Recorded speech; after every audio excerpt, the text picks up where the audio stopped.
Assalamualaikum warahmatullahi wabarakatuh. Halo sahabat cerita horor story, apa kabar Anda hari ini? Pasti baik kan?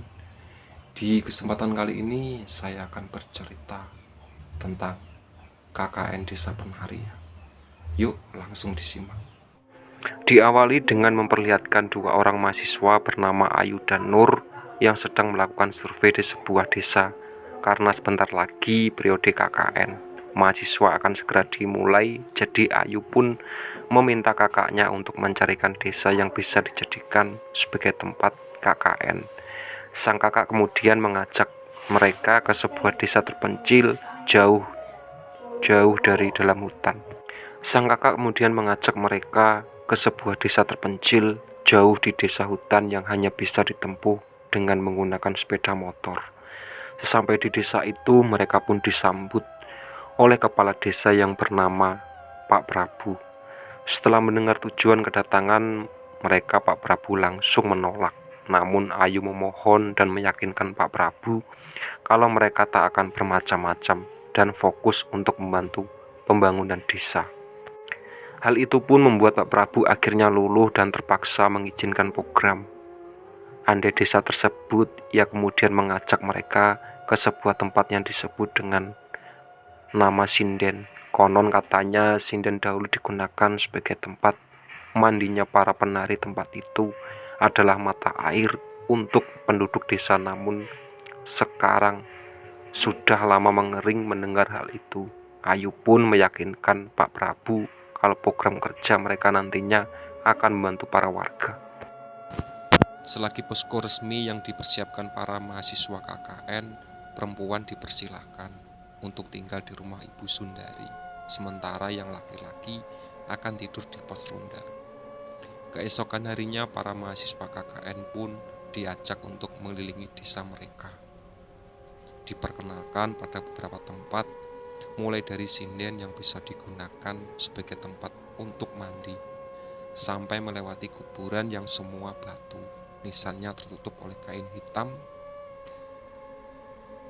Saat anak-anak KKN bertanya mengapa nisannya ditutupi oleh kain hitam Pak Prabu, Pak Prabu menjawab kalau itu untuk menandai kuburan yang belum berusia 10 tahun. Saat itu tiba-tiba saja Nur merasa pusing, jadi Bima pun meminta izin membawa Nur kembali ke posko. Setelah itu Pak Prabu dan mahasiswa yang lainnya kembali melanjutkan perjalanan. Mereka kemudian diperkenalkan pada sebuah tempat bernama Tapak Tilas. Tempat itu dianggap sebagai pembatas desa, sehingga para mahasiswa KKN diperingatkan untuk tidak melewati jalur tersebut. Setelah mengenal semua lingkungan desa, Ayu dan teman-temannya pun mulai membagi kelompok untuk melakukan tugas mereka masing-masing. Bima dikelompokkan dengan Ayu, Nur dengan Anton, dan Widya bersama Ayu. Dari pembagian itu terlihat jelas kalau Ayu sepertinya menyimpan perasaan untuk Bima. Tetapi Bima seperti malah menyukai Widya. Pada suatu hari, Nur dan Widya terlihat pergi ke sinden untuk mandi. Saat Nur mandi di dalam sinden, ia tiba-tiba diganggu oleh makhluk besar berwarna hitam secukupnya. Sementara Widya yang ada di luar justru mendengar Nur sedang menyanyikan lagu sinden. "Nur, masa kamu gak jadi mandi?" "Tak mandi." Setelah itu saat giliran Widya akan mandi, ia malah diganggu oleh seorang penari yang sangat cantik banget. Tak sampai di situ, Nur dan Widya terus mendapatkan teror mengerikan lainnya, mulai dari Nur yang bermimpi dikejar sosok hitam, sampai ia bermimpi melihat Widya sedang menggendong seekor ular.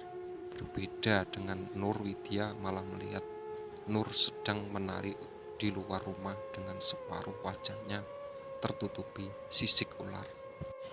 Padahal kenyataan yang terjadi di malam itu, Widyalah yang menari di depan rumah. Beruntung Wahyu dan Bima yang terbangun melihat kejadian itu dan berusaha menyadarkan Widya. Semua keanehan dan teror yang terjadi membuat Nur khawatir. Jadi ia pun pergi untuk menemui Pak Prabu.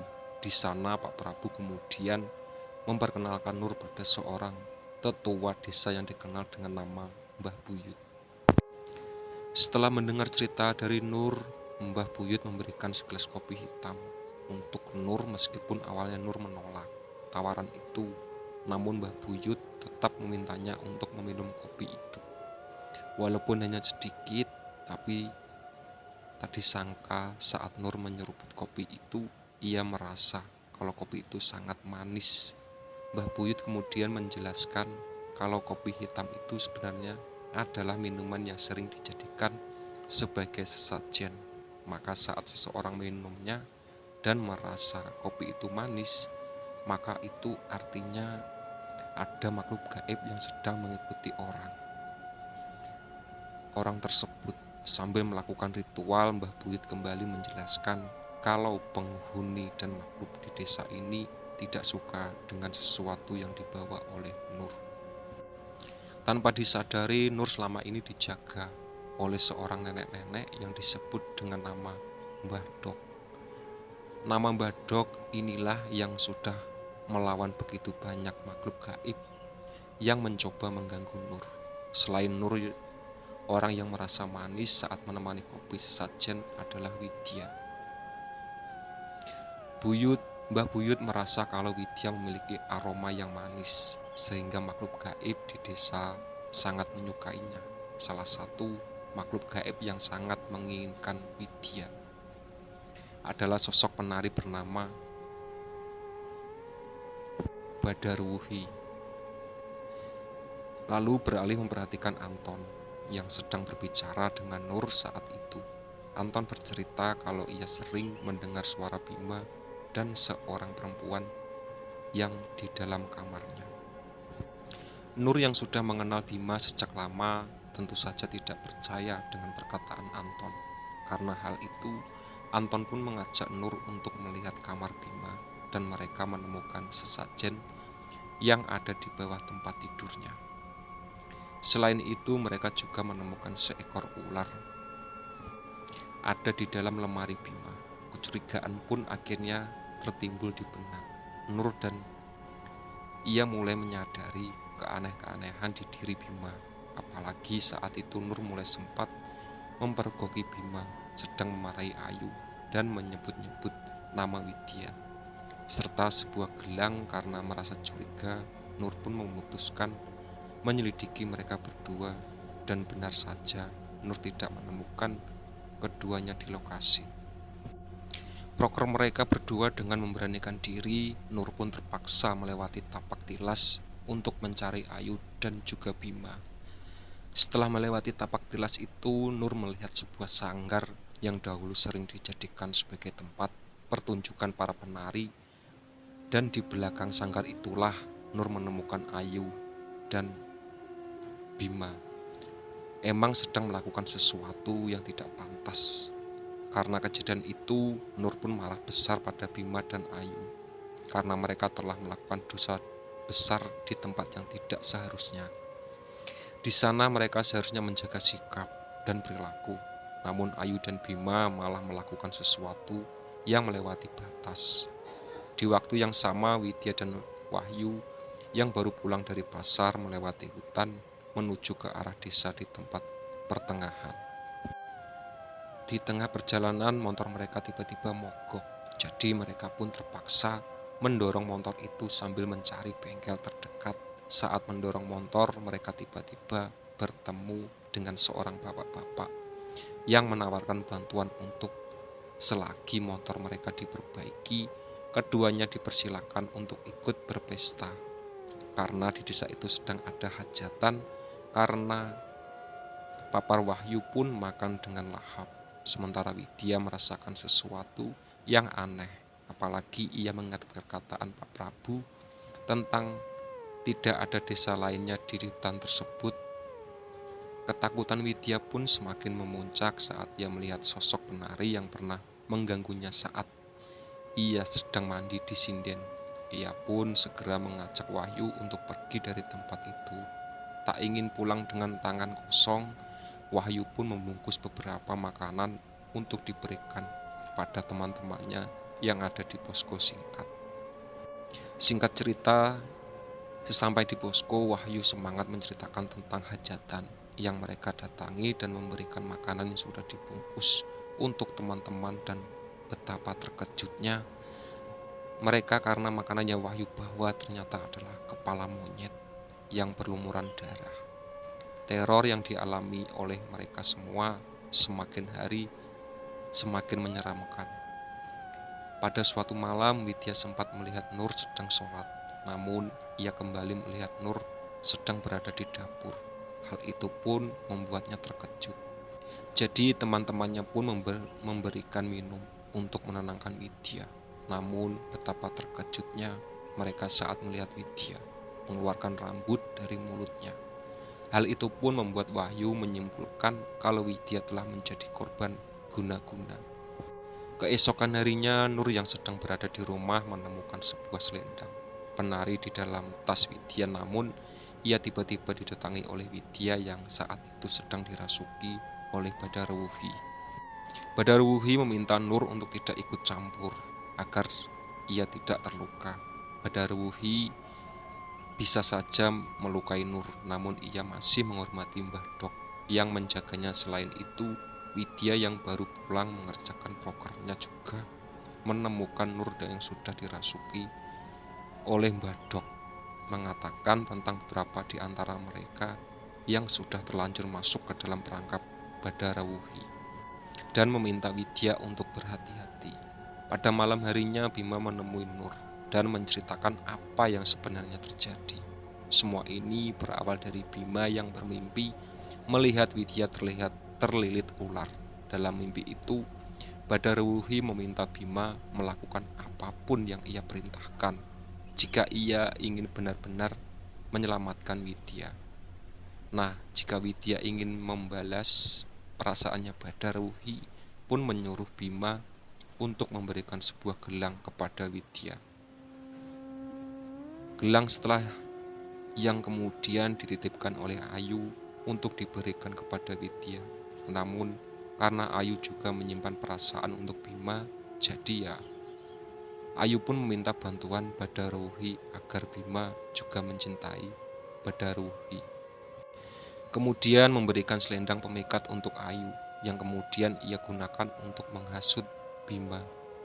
Jadi dapat disimpulkan seluruh peristiwa ini sebenarnya terpusat kepada Badarwuhi, di mana Bima dan Ayu telah meminta bantuan Badarwuhi untuk mendapatkan orang yang mereka cintai. Karena keduanya temannya kini telah bersekutu dengan jin, Nur ingin program KKN mereka diselesaikan secepatnya, mungkin sebelum hal yang lebih buruk terjadi. Singkat cerita, di hari terakhir program KKN, Widya mendengar suara langkah kaki yang keluar dari rumah saat dilihat. Ternyata berasal dari Bima yang melangkah pergi dari posko. Karena penasaran, Widya pun memutuskan untuk mengikuti Bima. Tak disangka, Bima ternyata pergi ke arah tapak tilas. Saat itu Widya sangat terkejut melihat Bima sedang berada di sebuah gubuk berendam bersama Badarwuhi dan dikelilingi oleh begitu banyak ular. Widya yang ketakutan kemudian berlari dan sampai di sebuah sanggar. Di sana ia pun ditahan oleh para makhluk halus yang menari di sanggar tersebut. Di waktu yang sama, Nur terbangun terkejut melihat Widya tidak ada di kamar. Mereka pun mencoba membangunkan Ayu, namun Ayu ternyata sudah sekarat. Wajah Ayu tampak sangat pucat dengan mata dan mulutnya terbuka lebar. Nur pun berteriak, dan Wahyu akhirnya membangunkan warga di sekitar. Mereka pun akhirnya terpaksa menceritakan apa yang sudah dilakukan oleh Ayu dan Bima kepada Pak Prabu. Pak Prabu lantas meminta mereka untuk segera mencari Bima dan Widya karena mereka pasti sangat bahaya. Kembali kepada Widya, di sana ia pun Badarwuhi dan Ayu yang menggunakan pakaian penari sejak awal. Pada Badarwuhi sebenarnya menargetkan Widya sebagai pengganti dirinya. Namun yang mereka berakhir menjadi penari justru adalah Ayu dengan wajah yang takut dan bersedih. Kini Ayu terpaksa harus menarik dan menghibur para warga untuk menggantikan Badara Wuhi. Di tengah ketakutan, Mbah Buyut dengan wujud anjing datang menemui Widya dan mengarahkannya. Sungguh bertepatan dengan saat itulah tubuh Bima akhirnya ditemukan oleh warga dengan keadaan yang sama persis dengan tubuh Ayu. Kini Sukma, Bima, dan Ayu telah terjebak di dunia gaib karena perjanjian mereka dengan Badara Wuhi. Bima telah menikah dengan Badara Wuhi, sementara Ayu kini harus menggantikan posisi badan Badara Wuhi sebagai penari. Film pun diakhiri dengan kepulangan Widya, Nur, dan Anton Wahyu dari desa tersebut. Dengan berat hati mereka harus meninggalkan kedua teman-teman mereka. Bima dikabarkan meninggal dunia 4 hari setelah kejadian itu, sementara Ayu dikabarkan meninggal 3 bulan setelah kejadiannya. Di akhir film kita pun diperingatkan sejarah desa yang berkaitan dengan dunia gaib. Sejak dahulu, unit desa harus menumbalkan anak-anak mereka sehingga dapat dilihat ada satupun remaja yang ada di desa tersebut. Itu juga sebenarnya alasan mengapa ada beberapa kuburan yang ditutupi oleh kain hitam, untuk menandai kalau kuburan itu adalah kuburan anak-anak yang telah ditumbalkan. Untuk menghormati para mahasiswa dan orang-orang yang terlibat dalam peristiwa itu, Nur dan Widya meminta semua pihak untuk menyamarkan identitas mereka dan juga identitas KKN tersebut, dan film pun akhirnya selesai. Dari film ini kita bisa mengambil pelajaran untuk selalu menghormati tempat-tempat yang kita datangi dan juga selalu menjaga sikap. Semoga teman-teman mengerti alur cerita kali ini dan sampai jumpa. Itulah sahabat cerita dari KKN Desa Penari ya, yang intinya di dalam video itu kita bisa mengambil pelajaran untuk selalu menghormati tempat-tempat yang kita datangi dan juga selalu menjaga sikap.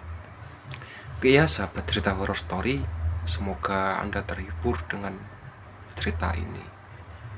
Suka kalau like, kalau nggak suka dislike. Oke, jangan lupa komen di bawah ini.